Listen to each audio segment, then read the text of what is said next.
Assalamualaikum warahmatullahi wabarakatuh. Perkenalkan, saya Denny Ahmad Solihin, NPM 1008013 dari Fakultas Ilmu Komunikasi. Di sini saya akan mempresentasikan hasil penelitian saya yang berjudul Komunikasi Antar Pribadi CEO dengan Karyawan di Jubelo. Yang pertama adalah latar belakang masalah. Tingkat keberhasilan suatu organisasi atau perusahaan yaitu komunikasi yang efektif dan tepat sasaran. Namun tak terelakkan bahwa suatu proses komunikasi terkadang ada suatu hambatan seperti adanya kesalahpahaman penerimaan pesan terhadap pesan yang disampaikan oleh si pemberi pesan. Lantas hambatan atau masalah dalam penelitian ini adalah pertama perbedaan makna atau pendapat, kedua miskoordinasi, yang ketiga kurangnya motivasi kerja. Selanjutnya adalah identifikasi masalah. Yang pertama adalah bagaimana keterlibatan CEO dalam interaksi personal dengan karyawan. Yang kedua, bagaimana CEO mengembangkan sikap empati kepada karyawan. Yang ketiga, bagaimana CEO membangun iklim positif kepada karyawan. Yang keempat, bagaimana CEO saling menghargai kepada karyawan. Yang kelima, bagaimana CEO menunjukkan ketulusan kepada karyawan. Yang keenam, bagaimana CEO menunjukkan keterbukaan dan mendukung satu sama lain kepada karyawan. Yang ketujuh adalah bagaimana CEO menunjukkan perilaku yang dapat dipercaya dan aman satu sama lain terhadap karyawan. Kemudian menurut Carl Rogers mengemukakan bahwa komunikasi antar pribadi dikatakan efektif dan berhasil memenuhi beberapa komponen. Yang pertama, terlibat dalam interaksi personal, membangun iklim positif, mengembangkan sikap empati, saling menghargai satu sama lain, menunjukkan ketulusan, menunjukkan keterbukaan dan mendukung satu sama lain, yang terakhir dapat dipercaya. Kerangka pemikiran dalam penelitian ini adalah dari komunikasi antar pribadi dalam organisasi turun kepada komunikasi antar pribadi yang efektif menggunakan teori dari Carl Rogers tadi, lalu memunculkan komunikasi yang efektif di suatu perusahaan tersebut. Populasi dalam penelitian ini adalah orang-orang yang melakukan komunikasi antar pribadi di dalam Jubelo itu sendiri. Yang pertama ada CEO, level C, dan sisanya adalah karyawan. Untuk total populasi di sini ada 21 orang.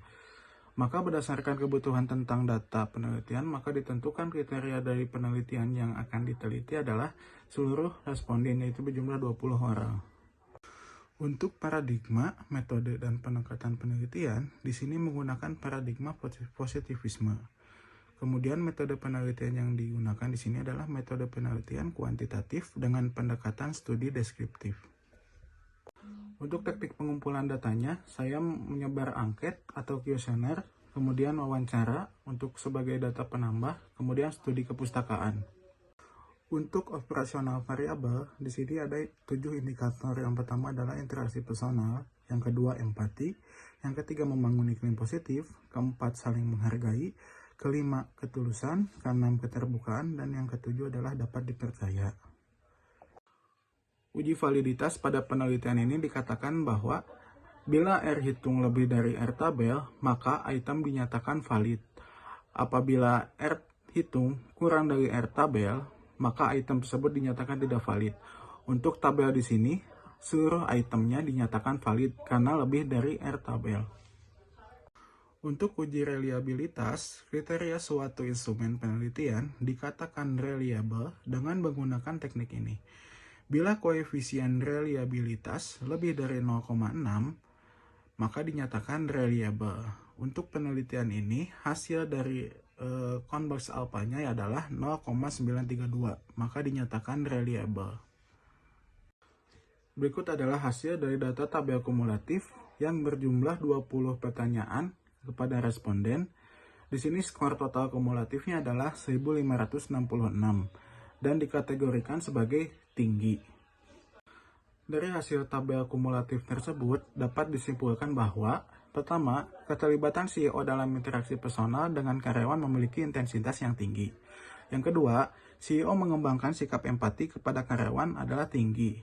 Yang ketiga, CEO yang membangun iklim positif dengan memberikan sikap saling mendukung, memandang kesejahteraan karyawan sebagai prioritas, dan menerima kritik serta memberikan feedback dengan cara yang empatik dan membawa dampak positif.